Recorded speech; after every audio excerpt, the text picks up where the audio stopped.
the third day of the Let's Paint Club 5-day art challenge, and today we are finding our creative oasis and looking at Slim Shady task. So yes, this is all about shading, and we're going to use different drawing media.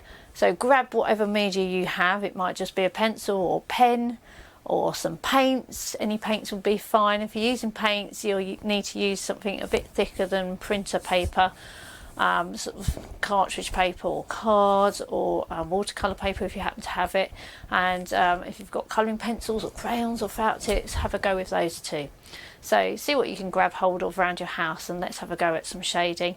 And as always, enjoy, have fun, and be in the moment, and you know, think about how it feels to be doing this, and the experience of doing this, and the feel of the media on the paper. Okay, this is immersive stuff, and it's a great way to relax and unwind, as well as learning new techniques and something new.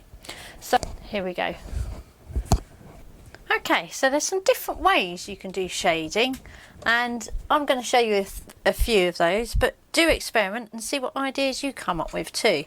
So I'm going to start with a pencil and just do some hatching. So hatching is when we have just single lines going across the page, and the closer those lines are together, the darker it appears. So you can just, there we go, look. Okay, now you can also cross it, and that's called cross hatching. And again, the closer the lines are together, the darker it appears. There we go. And you can go in diagonal too. So you have hatching and cross hatching. And this is often used if you're using something like a pen. Pens or felt tips.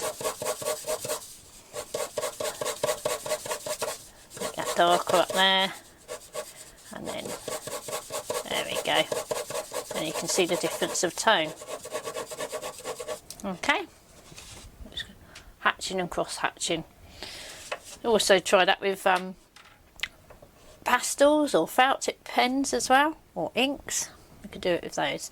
So if we're looking at pencil work, another way of shading, you can shade with the side of the pencil, like so. It's one to try. You might have done that yesterday in yesterday's challenge when you were experimenting with mark making. Or you can shade with the tip of the pencil. This one's a heavy gauge pencil. It's an 8B, so it's very soft and very dark. There we go. See how dark that is? So obviously the more pressure you apply to the paper, the darker it will become. Okay, so the less pressure on the paper, the lighter it will be. And that's something to be aware of as well. So be aware of the amount of pressure you apply to the paper. And then once you've mastered that, or had a go at that, how to play with it, you can do it with your colouring pencils, and you can do it with your, here's a soft pastel.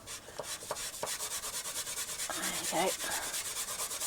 I'll do it nice and light as well. You can smudge with these kind of pastels and charcoals. You can smudge it as well.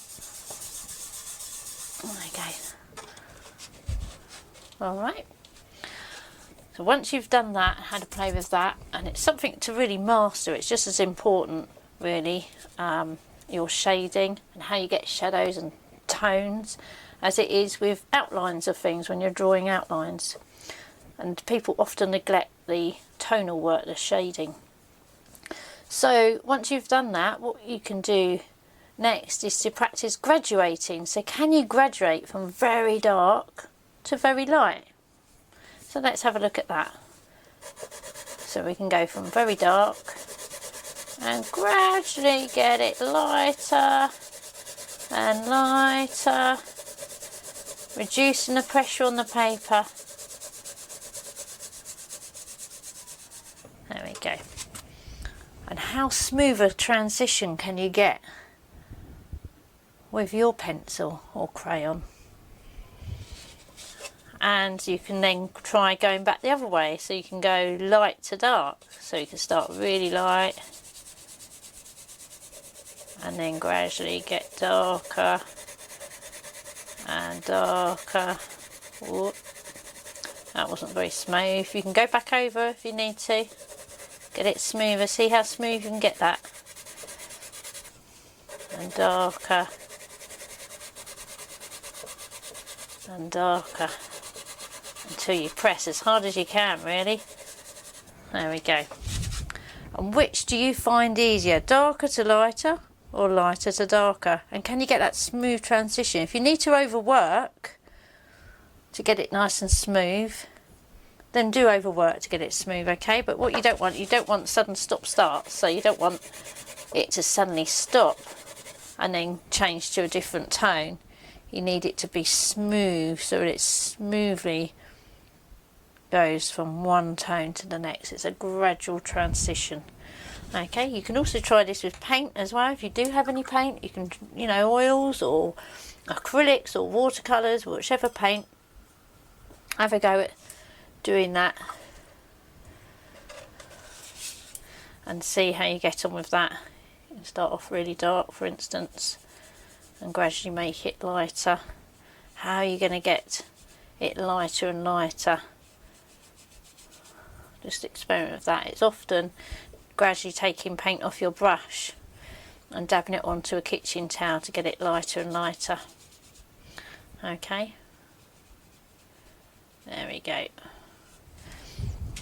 So practice going light to dark and dark to light, and just have fun with it. Again, explore, experiment, and make a note on your page or your piece of paper as well of what materials, what mediums, what media you used. And have fun, enjoy, and I'll see you again tomorrow. Take care for now. Bye.